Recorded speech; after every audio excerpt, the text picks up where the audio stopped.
Dandi Prasetya Wibowo, SPD, ora notene.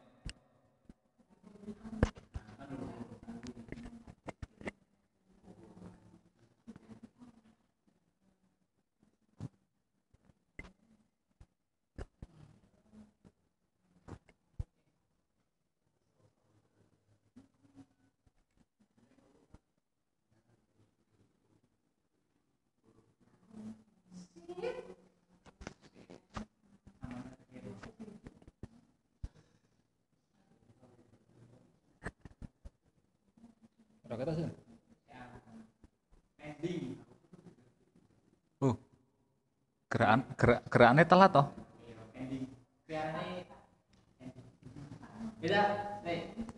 Ya.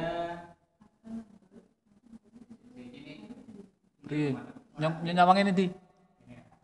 Woi, kamera kuwi. Ya.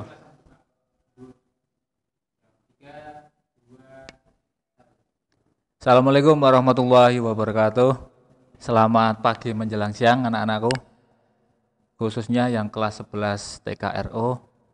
Nah, hari ini kita berjumpa lagi pada materi atau mapelnya yaitu perawatan berkala mesin kendaraan ringan.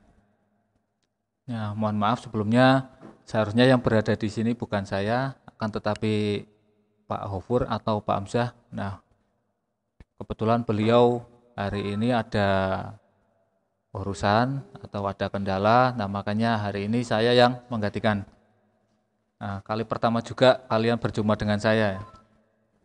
Memang untuk yang pertemuan ini saya tidak mengajar kelas 10 pada tahun pelajaran ini. Tidak mengajar kelas 11. Yang kemarin kelas 10 naik ke kelas 11. Nah, saya khususnya di kelas 11 dan kelas 12 yang engine bagiannya sama Pak Ofur dan Pak Amsyah. Nah, akan tetapi tidak apa-apa. Nanti saya gantikan, saya yang akan menjelaskan semua dari materi yang akan kita pelajari hari ini. Nah, jangan lupa selalu jaga diri, jaga kesehatan walaupun kalian berada di mana saja. Tolong pakai masker ketika keluar rumah atau berada di keramaian. Nah, walaupun sudah ada himbauan kalau ini new normal, tapi tetap jaga kesehatan. Nah, ketika masuk rumah, jangan lupa cuci tangan terlebih dahulu sebelum menyentuh makanan atau barang-barang yang lain. Jangan lupa untuk yang di rumah, silakan nanti ketik di kolom komentar, di situ nama, kelas, nomor absen juga boleh. Nah, itu. Kemudian yang mondok bisa pinjam HP temannya, barangkali temannya ada yang bawa HP, silakan. Nah, ikuti PJJ ini. Untuk materi yang akan kita pelajari adalah bagian dari mesin. Nah, khususnya adalah sistem pendingin. Nah, sistem pendingin dalam kendaraan ringan ini ada dua macam. Sistem pendingin yang mesin sama sistem pendingin ruangan atau ruangan pada mobil, AC termasuknya. Nah, yang akan kita pelajari pada pertemuan ini adalah sistem pendingin yang mesin.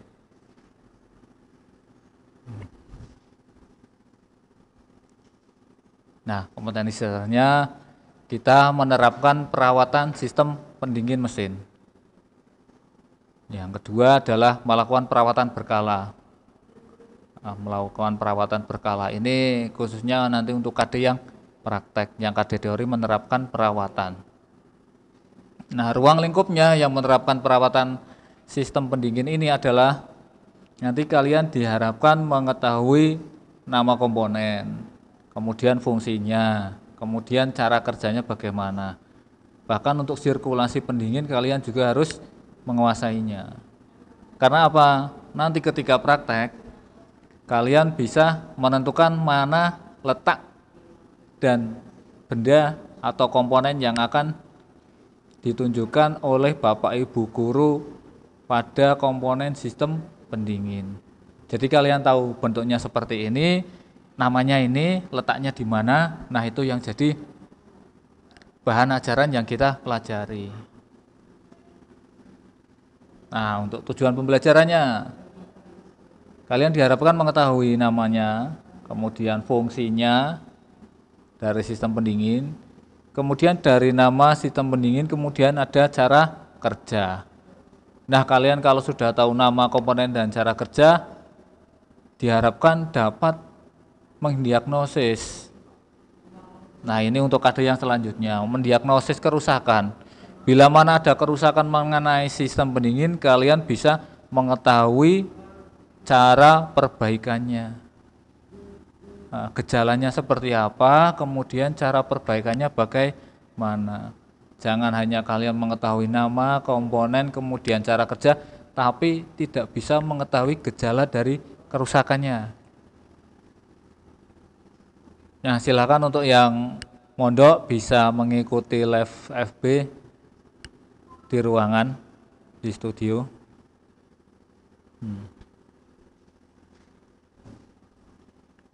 Oke, kita lanjut. Macamnya sistem pendingin. Nah, sebelum kita masuk ke macamnya sistem pendingin, sebelumnya saya akan menerangkan apa sih sistem pendingin, fungsinya untuk apa sih.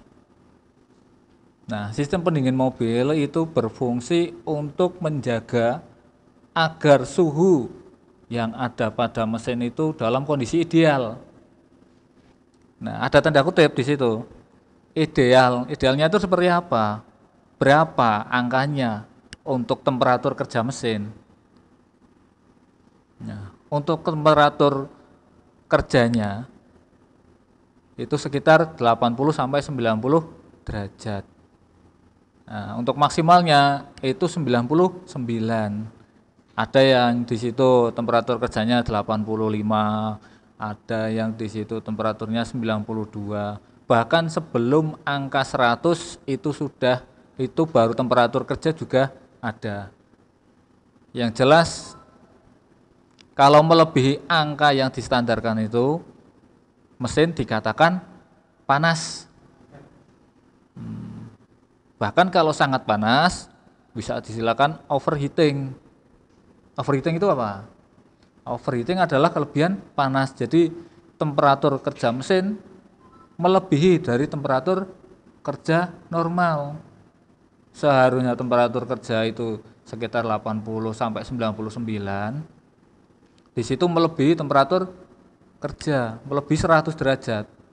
Nah, makanya untuk temperatur air mendidih itu sekitar 100 derajat Celcius.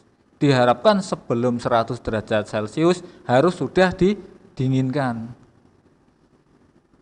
Kalau tidak didinginkan, air itu akan mudah menguap, mudah mendidih sehingga tidak bisa mendinginkan mesin mobil.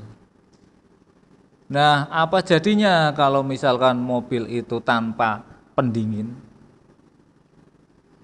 Ada mesinnya, ada pelumasnya, ada kelistrikannya, ada pengapian, tapi tidak diaplikasikan sistem pendingin.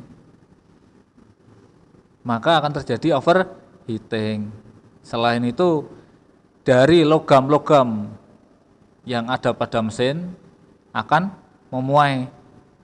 Pemuainya itu akan merubah bentuknya yang seharusnya itu rapat karena temperaturnya terlalu tinggi, dia berubah bentuk memuai sehingga akan terjadi kebocoran pada lapisan logam.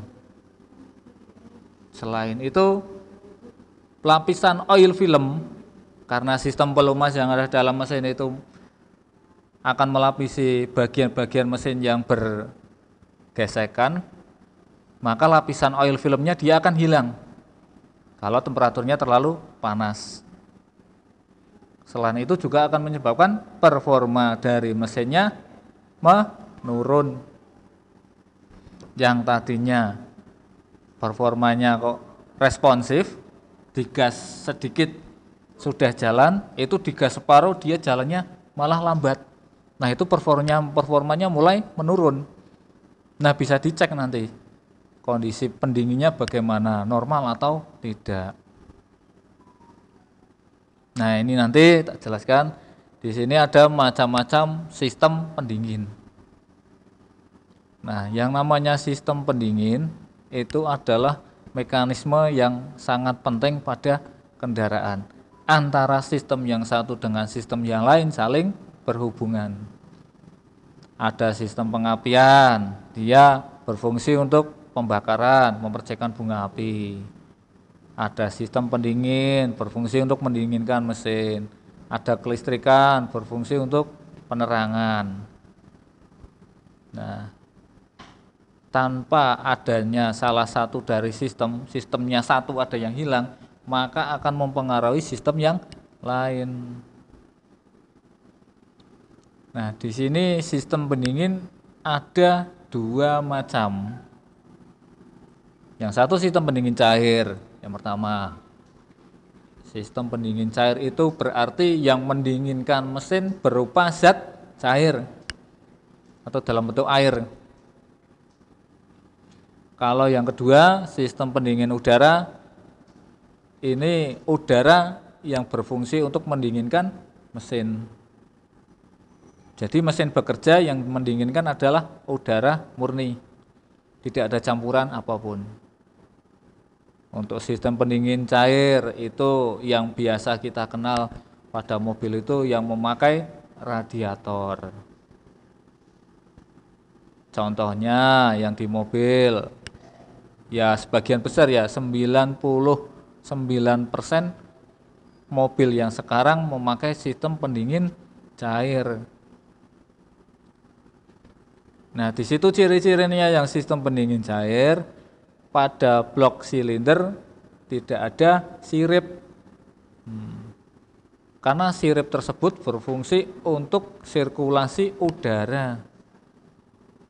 Nah, bisa dikenal kalian kalau misalkan tidak bisa lihat yang di mobil, kalian bisa lihat yang di kendaraan dulu, yang di kendaraan sepeda motor. Contohnya yang di CB 150R.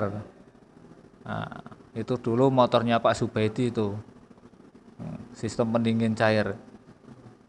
Di situ terlihat tidak ada siripnya, tidak ada sirip pada pendinginnya, pada blok silindernya tidak ada, halus, rata.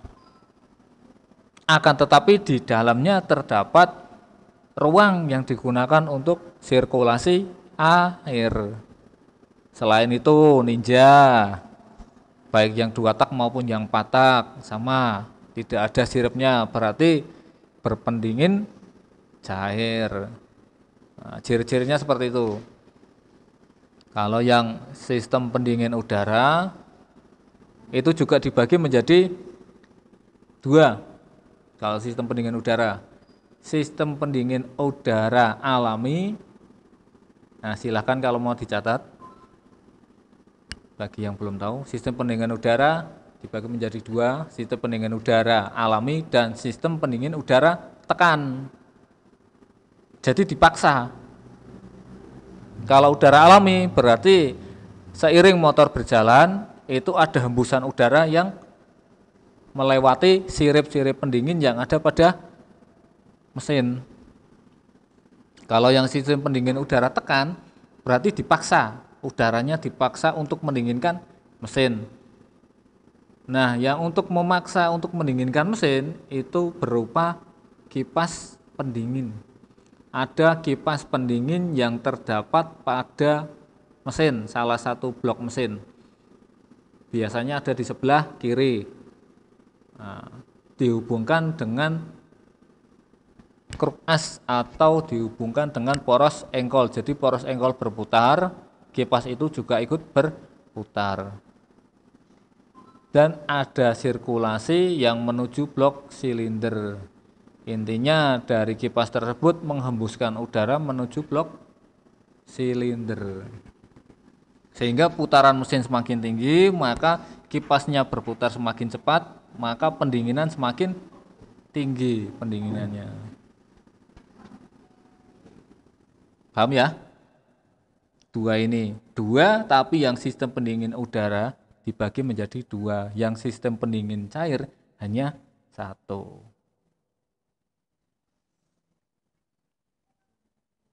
Nah, fungsinya sistem pendingin di sini menjaga temperatur agar tetap pada kondisi ideal. Idealnya tadi ya, yang tak sampaikan tadi antara 80 sampai 90 derajat atau maksimalnya ada yang 99 derajat. Nah, tergantung dengan tipe mesinnya. Diharapkan sebelum air itu mendidih harus dingin, harus didinginkan supaya performa kendaraan tetap stabil. Nah, ini karena kita mempelajarinya kendaraan ringan atau mobil, nah, saya ngambilnya konstruksi sistem pendingin yang cair. Ini konstruksinya. Nah, ada angka-angkanya. Di situ angka sudah terdapat keterangan di sebelah kanan. Yang pertama, water jacket. Iya, angka 1 ya. Yang paling belakang sendiri.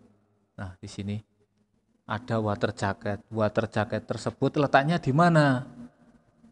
Di ruang blok silinder. Kalau blok silindernya kita buka, maka di samping-sampingnya ada sirkulasi airnya, ada jalur air.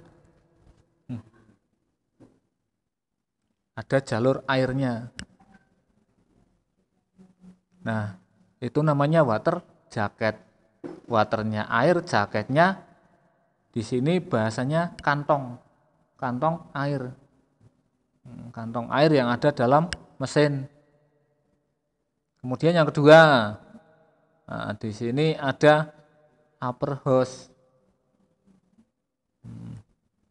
atau selang bagian atas, selang radiator. Namanya ini selang berarti dia fleksibel, lentur, bukan keras. Jadi selangnya lentur tapi tahan panas. Upper tank. Begitu juga yang di bawahnya atau yang nomor 3 yang lower tank. Tuh.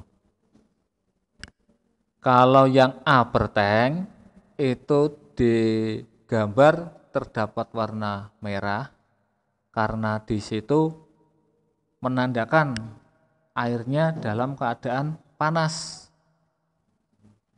Dari panas yang dihembuskan, yang di water jacket kemudian dialirkan menuju ke radiator sehingga itu warnanya merah-merah, itu menandakan di situ hot, panas. Kalau yang nomor 3 yang lower itu sudah dingin. Nah, kalau yang sudah dingin dihisap oleh water pump. Nah, dihisap water pump kemudian disirkulasikan menuju ke water jacket. Sehingga di situ warnanya biru. Biru berarti dia dingin, dalam keadaan dingin. Ya, tidak dingin banget. Maksudnya di sini adalah temperaturnya sudah turun. Temperaturnya air sudah turun, baru disirkulasikan ke water jacket. Kemudian yang nomor 4. Nah, ini tampungan air sementaranya. Namanya radiator. Bentuknya hanya kotak. Nah, seperti rumah tawon kalau dilihat dari depan. Di situ ada sirip-siripnya kecil-kecil di sini.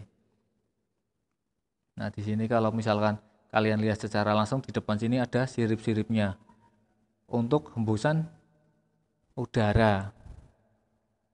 Nah, di dalam radiator terdapat pipa-pipa. Pipa-pipa ini berfungsi untuk menampung air. Nah, ini dalam jumlah banyak ini pipa-pipanya. Nah, bentuknya pipa-pipanya vertikal. Artinya membujur dari atas ke bawah. Vertikal. Di situ ada tampungan-tampungan air. Nah, tampung dalam sekat antara tampungan 1 dan tampungan 2 Pipa 1 dan pipa 2 itu ada semacam apa namanya? Biasa disebut dengan fin. Fin itu adalah semacam kawat kasa atau biasa disebut dengan fin. Sekatnya antara pipa 1 dan pipa 2 dan pipa seterusnya. Nah, radiator ini dilengkapi juga dengan, sebenarnya yang atas ini ada komponennya lagi nih, upper tank, nanti tak jelaskan lagi. Di gambar selanjutnya ada. Kemudian yang komponen kelima ada termostat. Nah, letaknya di sini ya. Jadi termostat ini, namanya termostat, dia berhubungan dengan termometer, pengukur suhu. Ya, pengukur suhu. Termostat terdapat katup. Namanya katup jingle valve. Nah, jingle valve ini dia akan membuka ketika temperaturnya sudah temperatur kerja. Nah, sebelum temperatur kerja, sirkulasinya belum masuk ke radiator. Sehingga sirkulasinya kalau kita baru bangun tidur, nyetar mobil, manasi, sirkulasinya masih dalam water jacket. Pada katup bypass, di sini ada katup bypassnya, cuman dalam gambar ini tidak ada. Nanti gambar selanjutnya tak tunjukkan katup bypassnya. Ini hanya konstruksi sistem pendingin secara umum.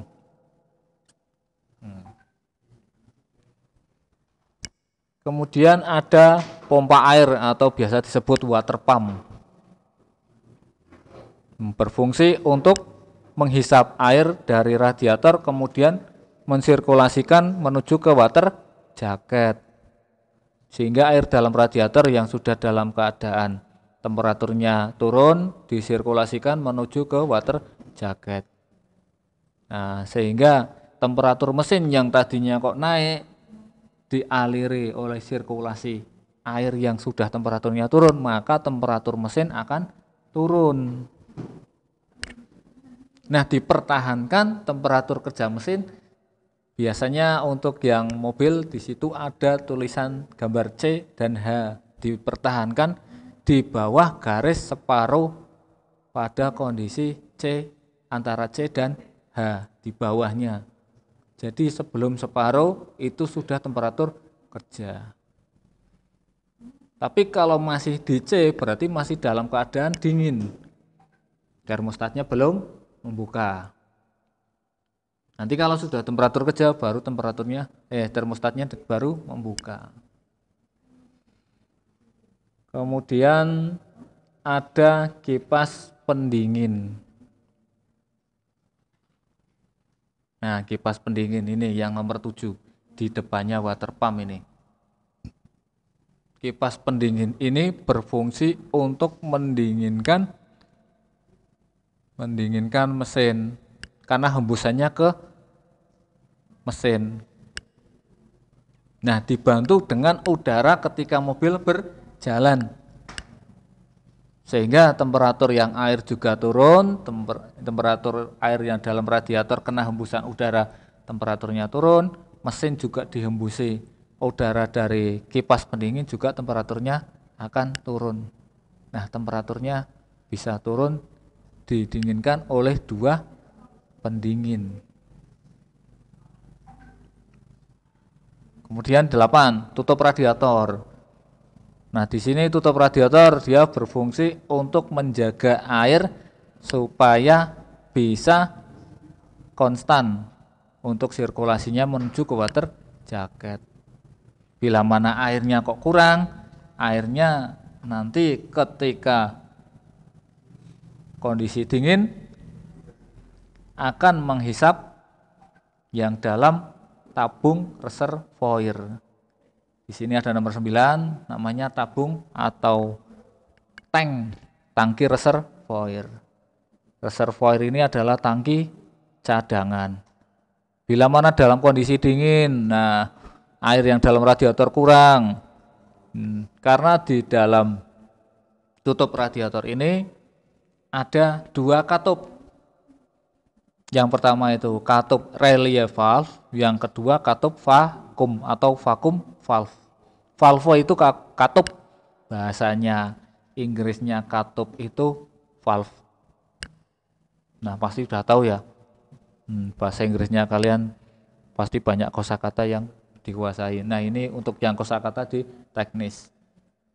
Valve itu katup, vakum itu vakum, kevakuman berarti dia menghisap air yang ada dalam tangki cadangan pada kondisi mesin dingin. Ingat-ingat ya, jangan sampai lupa. Untuk relief valve itu katup pada tutup radiator bekerja pada kondisi panas, sehingga tekanannya bila mana berlebihan maka katup tersebut akan membuka. Jadi air itu mendorong tekanan pegas yang ada dalam tutup radiator, sehingga tutup radiatornya katupnya relief terbuka, airnya didorong menuju ke tabung reservoir atau tangki reservoir. Untuk apa? Supaya radiatornya tidak jebol atau tidak meledak. Jadi ada sirkulasi menuju tangki reservoir, menjaga agar radiator tidak jebol ketika tekanan airnya berlebihan, suhunya berlebihan.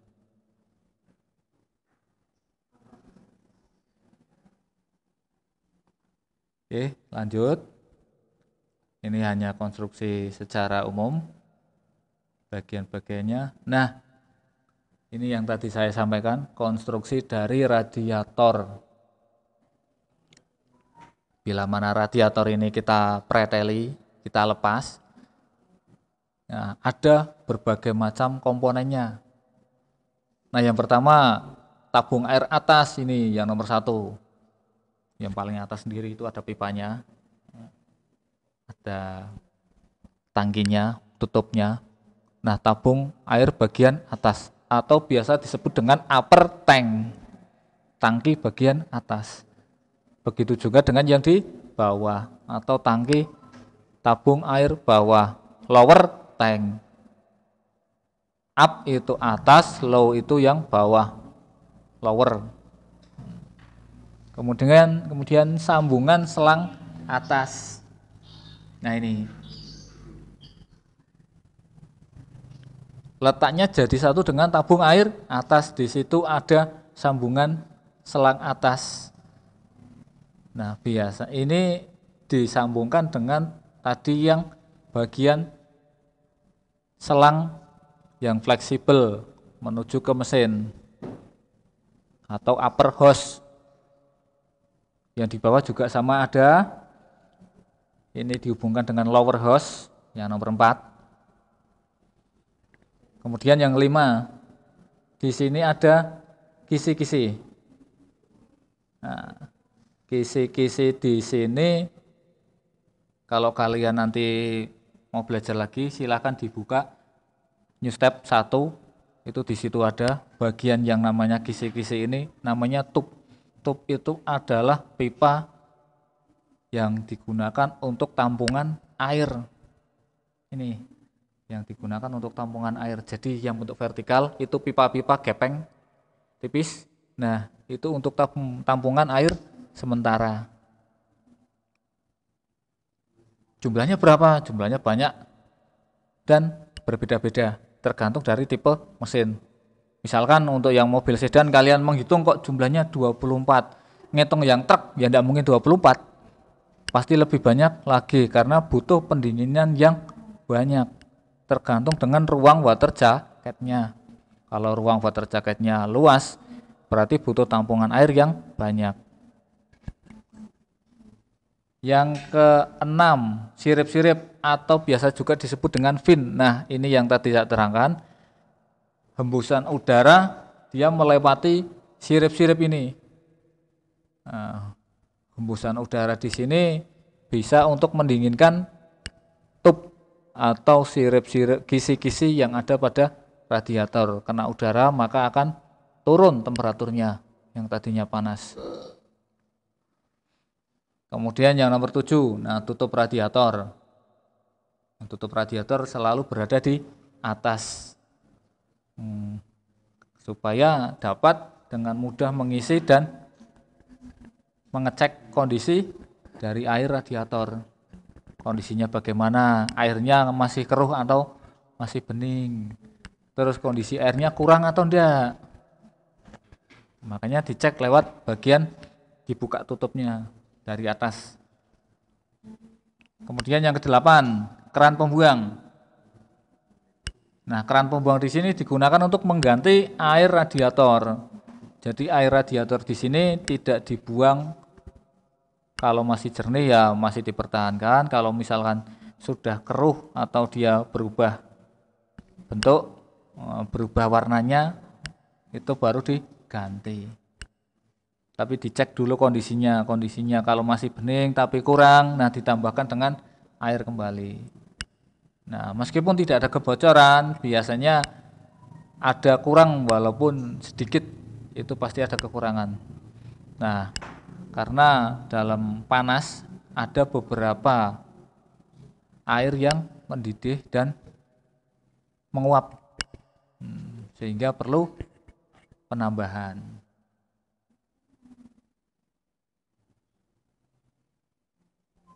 Tutup radiator. Nah, ini yang tadi saya jelaskan. Nah, ya kita belajar bertahap satu-satu. Tadi konstruksinya, kemudian masuk ke radiator. Nah, ini masuk ke tutup radiator. Radiator ada beberapa komponen juga tutupnya. Di sini ada kapnya. Kapnya itu bagian tutup atas. Logam bagian atas. Kemudian kap spring. Tutup pegasnya, pelindung pegasnya, supaya pegasnya tidak cepat atau tidak tidak geser ke kanan dan ke kiri. Kemudian overflow pipe. Overflow itu apa? Ada yang tahu enggak yang di studio? Overflow, over itu lebih, flow itu saluran. Nah, saluran berlebihan, saluran air yang berlebihan. Makanya disebut dengan overflow pipe. Pipe ini pipa. Nah, kemudian ada pressure valve atau biasa juga disebut dengan relief valve. Pressure valve di sini berfungsi untuk pressure valve ini ciri-cirinya ini yang pegasnya besar berada di samping. Tapi kalau yang vacuum valve pegasnya yang di bawah. Nah, pressure valve berfungsi untuk mengembalikan atau mendorong dari air yang tekanannya berlebihan dialirkan menuju ke tangki cadangan supaya radiatornya tidak jebol, radiatornya tidak rusak. Nah, maka katup ini akan membuka airnya, tekanan air tadi mendorong tegangan pegas. Nah, pegasnya nanti mengkerut, kemudian airnya bisa melalui overflow pipe. Kemudian kalau yang vacuum valve, di sini kondisi pendinginnya masih dingin sekali, airnya masih dingin. Nah, bila mana air dalam radiator kurang, maka akan menghisap air yang ada dalam tangki cadangan. Sehingga air yang dalam radiator yang dikirimkan disirkulasikan menuju ke water jacket dalam kondisi penuh terus, tidak kurang. Kalau sampai air itu kurang yang dikirimkan menuju ke water jacket, maka temperatur mesin akan meningkat. Nah, pada akhirnya akan terjadi overheating kalau kita tidak ngecek air radiator secara berkala. Ya paling tidak ngecek air radiator itu sebulan sekali, kita buka tutupnya aja. Tapi tolong buka tutupnya kondisi dingin. Jangan ketika kondisi panas kalian buka. Biasanya di atas tutupnya ada tulisan do not open hot when hot. Jangan buka ketika panas. Jadi kondisi panas jangan dibuka. Karena apa? Tekanan air dia masih tinggi. Kalau kalian paksa buka tanpa adanya perlindungan, air tersebut bisa nyembur. Nyemburnya air kalau kena tangan ya tahu sendiri, kalau kalian kesiram air panas rasanya bagaimana. Nah itu. Nah ketika dalam kondisi dingin tekanan air dia turun, tekanan air rendah. Bisa kalian buka tutupnya, kemudian dicek airnya masih penuh enggak. Kok dari atas enggak kelihatan, berarti airnya tersebut kurang. Tambahkan di tangki cadangan, ditambahkan di air radiator ditambahkan. Dan penambahannya juga jangan asal sampai full meluber, jangan. Biasanya di tangki cadangan ada garis upper dan garis lower. Kalian ngisinya pada garis upper saja, lurus dengan garis upper. Jangan sampai melebihi itu. Karena apa? Di situ ruang udaranya digunakan untuk cadangan bila mana terjadi suhu yang berlebihan. Nah, air itu tidak nyembur keluar. Jadi masih ada sisa ruang.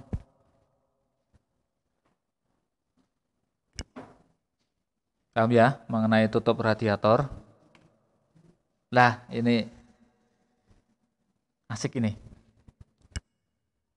Ada kode atau sejenis indikator yang ada pada meter kombinasi. Apa itu meter kombinasi? Bahasanya kok susah-susah Pak. Nah makanya kalian biar terbiasa dengan bahasa teknis. Meter kombinasi adalah salah satu komponen atau salah satu indikator yang digunakan untuk pengukur apa saja itu. Banyak pengukur di situ. Makanya disebut dengan meter kombinasi. Kombinasi pengukur alat-alat pengukur. Di situ ada pengukur kecepatan, ada pengukur RPM. RPM apa? Rotasi per menit atau putaran mesin per menit tiap menit. Karena kita tidak bisa menghitung kecepatan putaran mesin.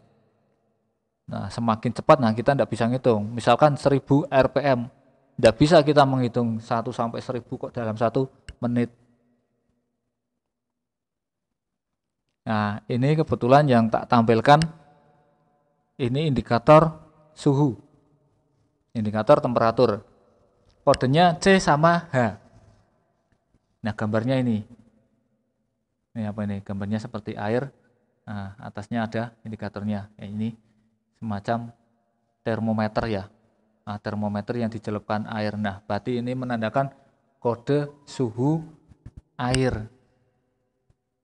Nah, temperatur normalnya seperti ini. Di bawah garis tengah antara C dan H. Jadi kalian kalau manasi mesin, kalau yang punya mobil, mobilnya dipanasi, dilihat temperatur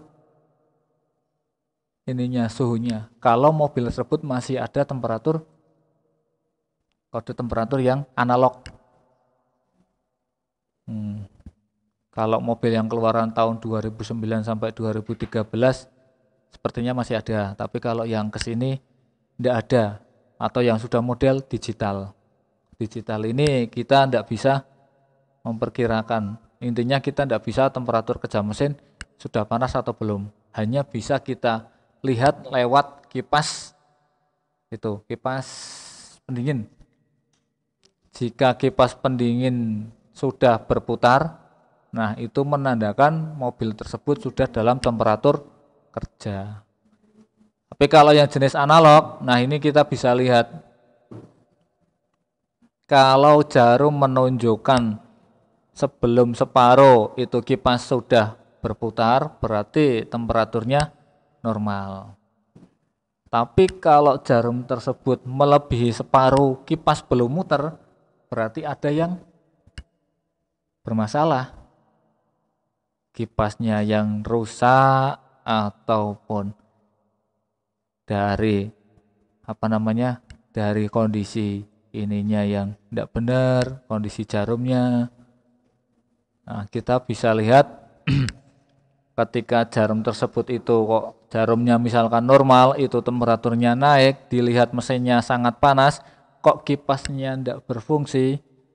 Nah, bisa kita cek, matikan mesin dulu, kita cek kipasnya berputar atau enggak. karena kipas itu DC, DC apa DC? Direct current. Nah, kipasnya searah, memakai arus searah, kita bisa tempelkan dua konektor yang di kipas, tempelkan positif dan tempelkan di negatif. Kalau kipas itu berputar, berarti kipas dalam keadaan baik. Nah, kemudian kita cek pada bagian switch-nya. Biasanya untuk yang mobil sekarang sudah diaplikasikan atau sudah dilengkapi dengan switch temperatur.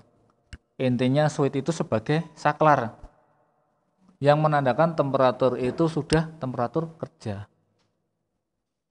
Nah, switch itu akan menghubungkan, nah, misalkan ini kabel positif 2 dipotong, nah ini tengahnya switch.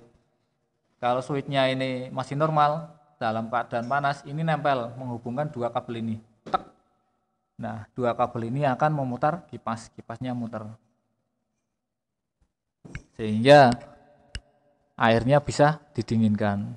Tapi kalau ini switch-nya rusak, ya walaupun kondisinya sudah mendidih, ini tidak akan nyambung. Nah, ini yang jadi masalah. Airnya tidak bakal dingin, kipasnya tidak bakal berputar. Biasanya kalau mobil yang lama, mobil yang sudah tahun tua, yang tahun 90, switch-nya ini rusak, ini switch-nya tidak dibelikan baru. Tapi apa? Kabelnya disambung. Kalau kabel disambung berarti kita kunci kontak on, kipasnya sudah nyala. Nah, biasanya diakali di situ. Tapi itu tidak mempercepat atau tidak menyelesaikan masalah. Karena untuk menyelesaikan masalah, nah ini ganti switch-nya.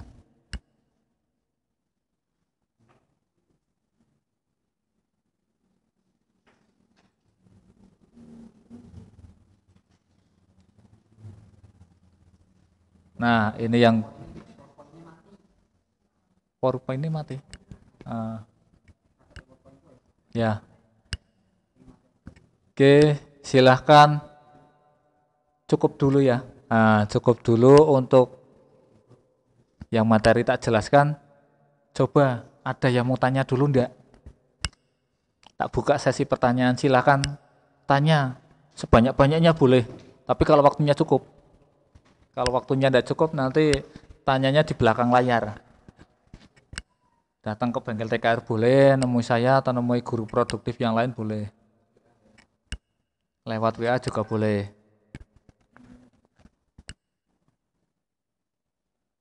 Oke, silakan. Ada yang mau tanya? Ya, yang di studio, silakan.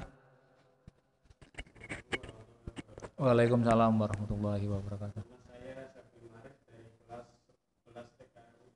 Ya.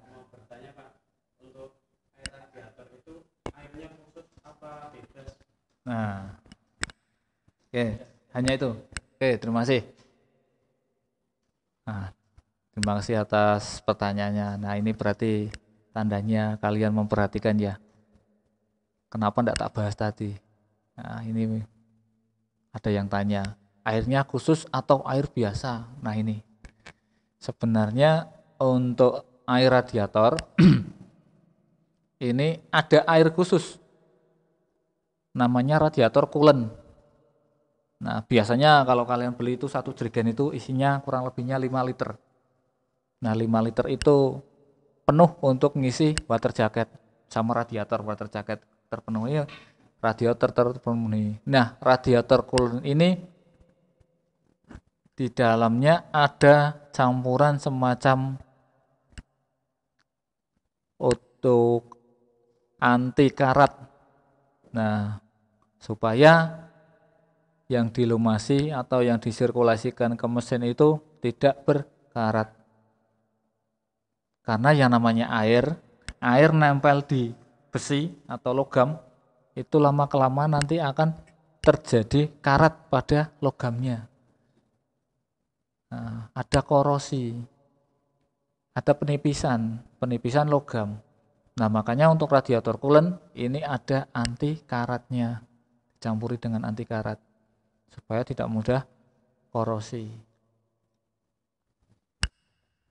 Nah, biasanya ini dipakai untuk yang mobil-mobil baru.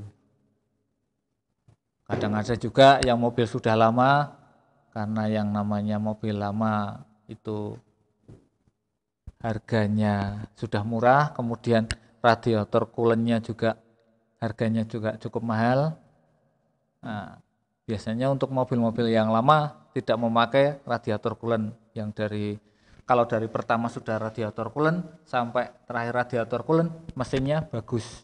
Hanya saja kita tidak tahu beli mobil second atau mobil bekas. Kita tidak tahu itu sudah tangan keberapa. Bisa juga kalian tangan ke 10.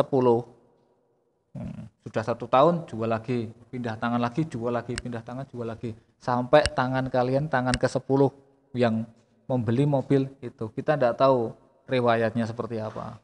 Nah, biasanya digunakan pakai air biasa atau air sumur.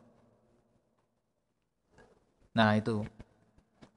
Nah, sebetulnya ya tidak apa-apa untuk digunakan air, tapi untuk waktu dekat saja. Dalam jangka waktu yang lama pasti akan terjadi korosi. Nah, korosi tersebut nanti akan ngikis logamnya. Logam yang terkikis nanti akan lama-kelamaan akan menipis. Semakin menipisnya logam akan terjadi kebocoran.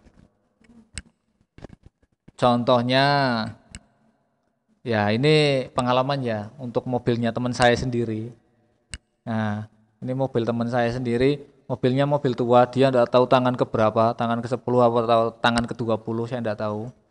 Nah, ini pengennya dia mobilnya seperti mobil baru. Wah, pakainya yang spare partnya mahal-mahal, yang bagus-bagus, karena perawatannya biar mobilnya performanya bagus. Nah, belinya radiator coolant. Ternyata kita tidak tahu karena riwayatnya dulu seperti apa, kita tidak tahu kondisi dalam mobilnya seperti apa, dalam mesin seperti apa. Beli radiator coolant yang air lama ditap.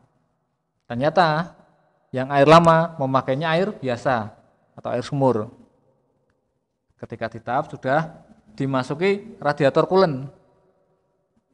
Nah, sifatnya radiator coolant di sini dia anti karat, dia akan membersihkan karat-karat yang ada dalam mesin, yang ada dalam radiator. Dipakai 1 kali, 1 hari, 2 hari tidak apa-apa, 1 bulan tidak apa-apa, 2 bulan pemakaian terjadi kebocoran pada radiator. Nah, itu yang terjadi. Karena apa? Yang airnya tersebut dia mengikis karat yang ada dalam mesin. Seharusnya itu sudah tipis bahannya, ada karatnya, dia karatnya menutup dari kebocoran. Nah, karena dimasuki radiator coolant, karatnya kebuang, bersih mas.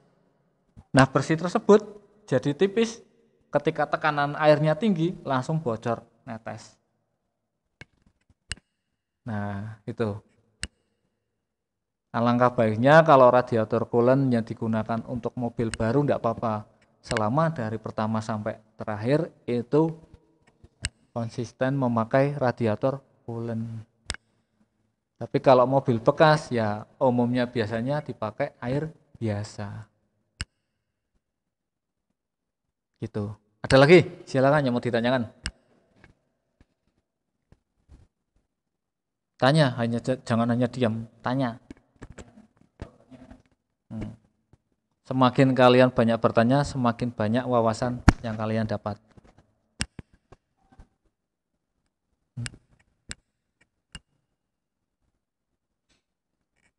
Yang di rumah ada enggak? Enggak ada yang tanya. Oh, hanya absen saja di situ.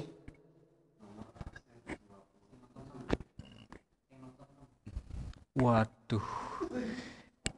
Ini absennya hanya 6 orang saja, padahal yang di studio 4 hanya 10. Yang lain kemana ini?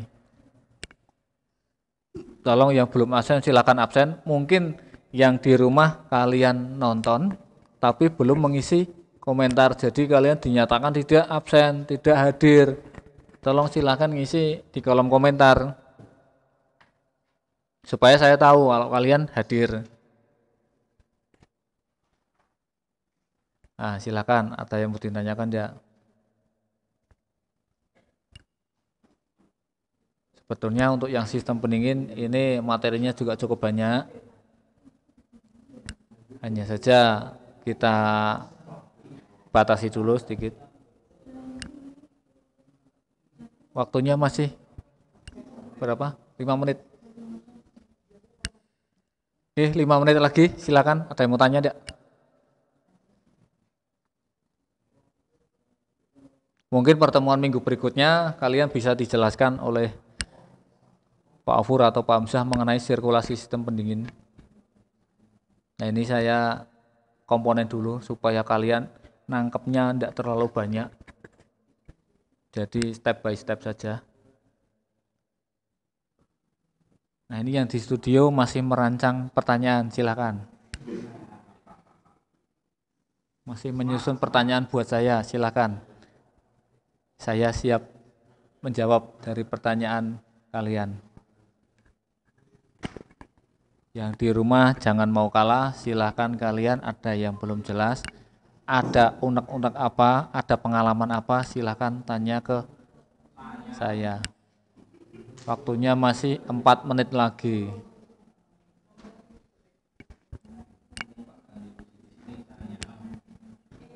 Ya, silakan. Sebutkan nama, kemudian kelas. Karena di sini kita PJJ-nya tidak hanya satu kelas ya. Ada TKRO 1, TKRO 2, TKRO 3. Jadi 3 kelas.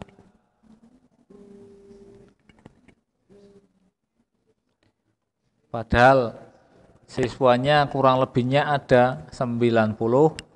Nah ini yang hadir kok hanya 6, yang di studio 4 itu yang mondok.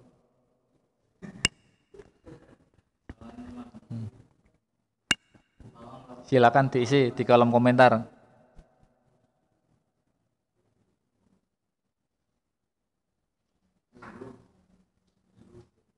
Tidak ada yang tanya? Tidak ada, cukup? Oke, kalau tidak ada yang tanya, saya cukupkan sekian ya. Ya, bila mana ada kesalahan atau kata-kata yang kurang berkenan, ya saya mohon maaf. Ini saya menyampaikan untuk materi yang sistem pendingin, yang bagian komponen, fungsi, dan letaknya. Nah, untuk sirkulasinya ataupun yang nanti perawatan berkala bisa pada pertemuan PJJ berikutnya atau pada pertemuan live pada bengkel TKR. Terima kasih sebelumnya. Assalamualaikum warahmatullahi wabarakatuh.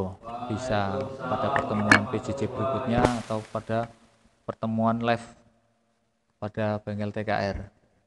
Terima kasih sebelumnya. Assalamualaikum warahmatullahi wabarakatuh.